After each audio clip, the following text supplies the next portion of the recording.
आवाज आपकी, खबर हमारी। आप देख रहे हैं न्यूज 24 उल्लासनगर। महानगर पालिका अंतर्गत आने वाले प्रभाग क्रमांक 15 के सेक्शन 30-29 में राज्य सरकार के निधि से 4 गलियों का विकास कार्य का विधायक गणपत गायकवाड़ के हाथों भूमि पूजन संपन्न हुआ। गलियों विकास कामों की शुरुआत की गई। कार्यों के शुभारंभ से प्रभाग वासियों में खुशी की लहर फैल गई है। उल्लासनगर महानगर पालिका प्रभाग क्रमांक 15 के सेक्शन 29-30 से स्थित बैरक 1526, 1527, 1493, 1494 और 1488 में नागरिकों की विभिन्न समस्याओं को हल करने के लिए प्रभाग के भाजपा के शहर सिंधी सेल अध्यक्ष संजय राम रखियानी के प्रयासों से राज्य सरकार निधि से 34 लाख रुपए उपलब्ध करवा के प्रभाग परिसर के गलियों में सीमेंट रोड के विकास कार्यों का भूमि पूजन विधायक गणपत गायकवाड़ के हाथों संपन्न हुआ।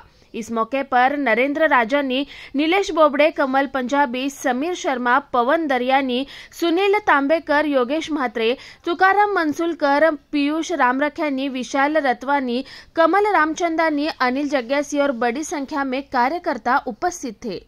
आज या ठिकाणी 3 गल्लीचं उद्घाटन करण्यात आले आहे। खरं तर बरेच गल्लीमध्ये ज्या लोकांच्या समस्या आहेत, ड्रेनेज लाईन साफ होत नाही, ड्रेनेज लाईन ज्या जुन्या झाल्यात त्या चॉकअप होत असतात वारंवार, आणि जे गल्लीचे कॉन्क्रीट जो आहे ते कॉन्क्रीट एकदम खराब झालेले आहे। या 3 ठिकाणी आज उद्घाटन 2 ठिकाणी झाले, 1 ठिकाणी अजून होणार आहे। असं 3 ठिकाणी उल्हासनगरमध्ये अनेक ठिकाणी आपण गल्लीची कामं केलेली आहेत। उल्हासनगरच्या मुख्य रस्त्याचं काम चालू आहे, ज्यासाठी भारतीय जनता पक्षाच्या सर्व कार्यकर्त्यांनी उपोषण केलं आणि ते उपोषण केल्याच्या नंतर ह्या ठिकाणी रस्त्याची कामं चालू झालेली आहेत। उल्हासनगरमध्ये अनेक विकासाची कामं बाकी आहेत, ती बाकीची कामं आता येणाऱ्या काळामध्ये कंटिन्यू चालू होणार आहेत। प्रत्येक आपण एरियामध्ये 5-5, 6-6 गल्लीची उद्घाटन करून त्या प्रत्येक ठिकाणी आपण काम सुरू करणार आहेत। त्याच्यामुळं ह्या ज्या लोकांच्या ज्या समस्या आहेत त्या समस्या सॉल्व्ह होतील। खरं तर ड्रेनेजची लाईन रोड कॉन्क्रीटचा बनवल्याच्या नंतर होतं ही दुर्दैवाची गोष्ट आहे। आज आपण रोड बनवतो आणि त्याच्यानंतर ते रोड तोडले जातात पुन्हा, आणि मग त्याचा लोकांना नाहक त्रास होतो।